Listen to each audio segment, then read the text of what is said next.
think NASA is starting to soft launch the idea of the firmament to the public. This will not go well. That house is our heliosphere, a giant protective bubble created by the sun. So we live in a heliosphere, almost like a biblical firmament. So the video behind her is actually super informative. She could have learned a thing or two, but no, the heliosphere is nothing like a biblical firmament.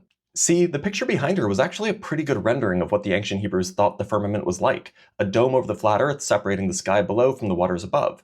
In many accounts, the firmament was actually made of solid crystal, so nothing could get in or out, except through the door the sun came through, but that's neither here nor there. The heliosphere, on the other hand, is a region of space encapsulating the entire solar system. Its boundary isn't solid and you can pass right through.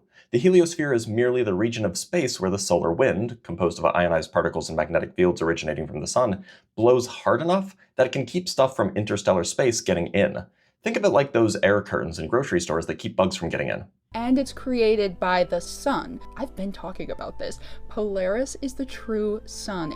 Yes, the heliosphere is produced by the sun, as the name implies, but if you think Polaris is the true sun, then you'd be wrong about the heliosphere, because the heliosphere isn't produced by Polaris. In fact, Polaris is hundreds of light years away, so it doesn't really have any effect on anything in or around our solar system, except for navigation, that is. The heliosphere is so huge that we can't just step outside and take a photo of the whole thing. Oh, is that why every image has to be created with CGI? Well, yeah. If you want to visualize something that we can't take a photograph of, then a computer rendering will be required. However, depending on where you get your rendering from, they are often based on real collected data, so they're essentially just big data visualization techniques. Nothing wrong with that. But she's also implying photographs of the Earth are created with CGI, which, strictly speaking, is true if the camera was a digital camera, as they use digital processing to render the image.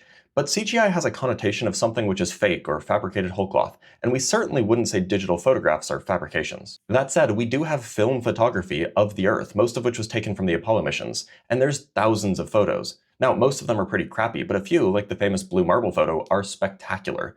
But you would just call that fake anyway. Is that something like the Van Allen belt that we can't get through to go back to the moon? The Van Allen belts are two radiation belts that in fact keep us safe from radiation. Rather than us getting hit with all the damaging particles from space, they end up trapped in two belts around the Earth. Now, it is true that there's a lot of radiation there, so hanging out there would probably be pretty unhealthy, but it doesn't take long to pass through them. The Apollo missions spent less than an hour in them, so you can get away with just about as much radiation as a chest X-ray. NASA's IMAP will use a technique kind of like listening for echoes that bounce off of our heliosphere's exterior walls. These echoes are particles that ricochet off of the heliosphere's edges. If I had to guess, this is probably the result of that. Bro, those are clouds. More specifically, they're cirrocumulus stratiformis undulatus clouds. And you'd know that if you just had clicked the image you found on Google. It's literally a website about clouds. Anyway, please stop making videos. They're making the world worse.